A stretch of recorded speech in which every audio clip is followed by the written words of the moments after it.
what do you think? Are we going to be able to get people with character to get back into public office? And what will it take?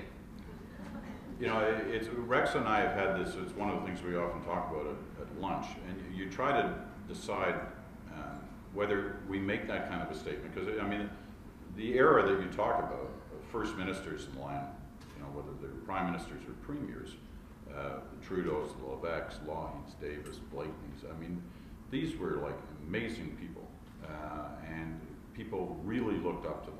Canadians looked up to them, whether they agreed with their politics or not. But we kind of debate, well, you know, was that just us because we were at a certain age? Do we now kind of reflect back on everything that, you know, had to be better, you know, the golden days argument? Or whether politics, through the fault of any number of different parts of society, including ours in the media, now rejects the possibility for a lot of good Canadians to go into politics. That they just say, you know, why would I put up with that? And I think there is some truth to that. I mean, you know, through my career, 40 years, you know, almost without exception, there have been a few exceptions, but for the most part, the people I've seen go into politics do so for all the right reasons. They actually truly believe they can make life better, not for themselves, but for us. And then something kind of happens, you know, once they get there. And it just, you know, it doesn't work out. And they become examples to other people who say, you know what, I'm not going to do that. I'm not going to give up a successful life in the private sector for less money, to be away from my family, to have guys like Mansbridge and Murphy dumping on me all the time. You know? And I think we're at a kind of crossroads in terms of public service. I mean, you see it through, I think, in some ways, the quality of those who are stepping forward. You see it in turnouts at elections. I mean, that fact that we're down to into the 50% range now on federal politics, that's a terrible thing. And we've got to do something about it. I mean, I've been to countries, and I'm sure many of you have, where you see people literally crying in the line going into polling stations because they have the chance to vote. You know, here you're lucky to see a line. So there is an issue there. Give you a quick response. I don't think it is an affectation of age. If you met a Trudeau, whether you liked his policies or not, he just was one of the larger personalities. If you crossed Joe Smallwood, you knew you met a force of nature. It was as simple as that. But I'll just add on to a point that Peter makes. I have mixed judgment, say, of Smallwood, and I know I'm going to history, but he's a really good example. You could curse Smallwood for 50 different vices.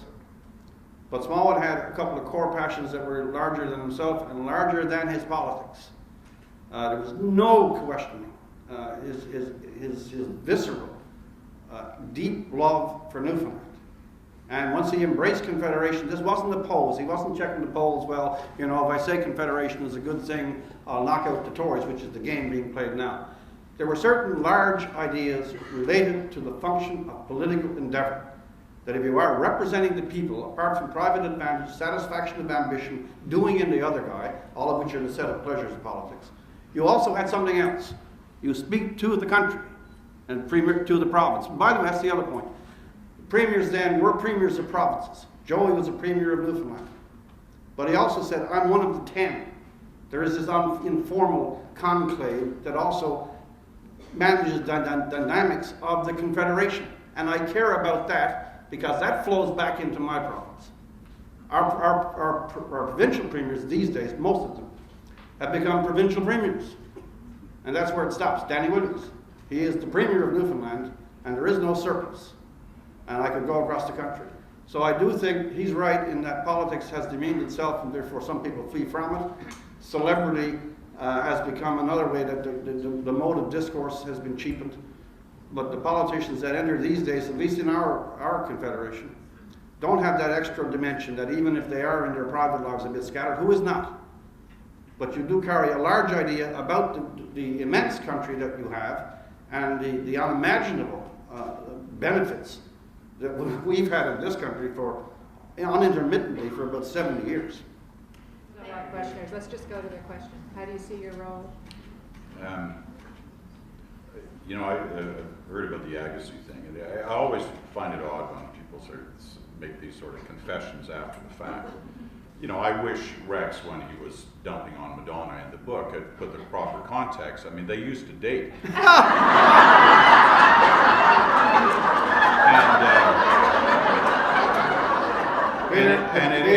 Madonna has committed many sins, but she has not gone that far. It ended badly, and so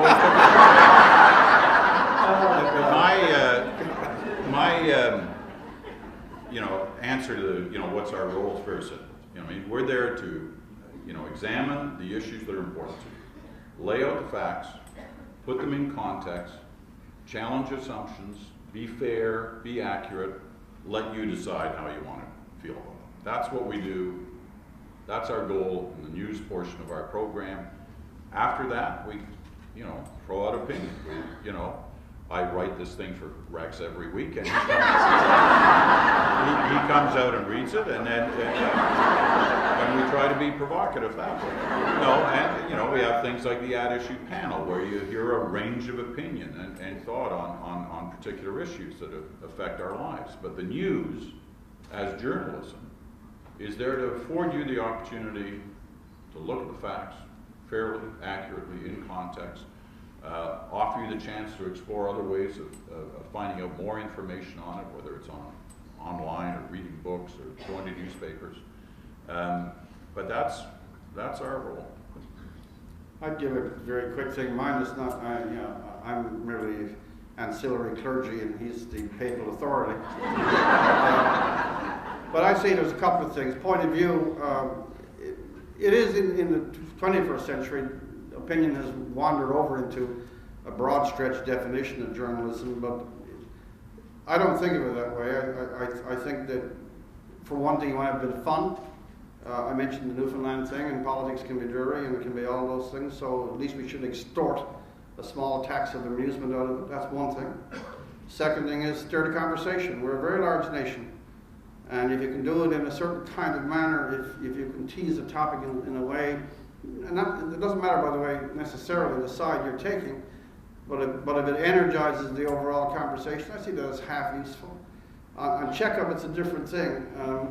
Checkup, I do think, if you think of it as over time, not a single individual program on a given Sunday, but over 3 or 4 or even 10 or 15 years, you do get a cumulative impression of the tone of the country. If you listen, I have to listen to it. If you listen to Checkup, you know, for 14 years, you actually can hear the signature. It is not to stand on a given issue, is that the conversation is civil and that you can have a great range and even anger on given issues, but the anger will always be modified by I'm speaking to a fellow citizen. He always throws in one word that does not exist.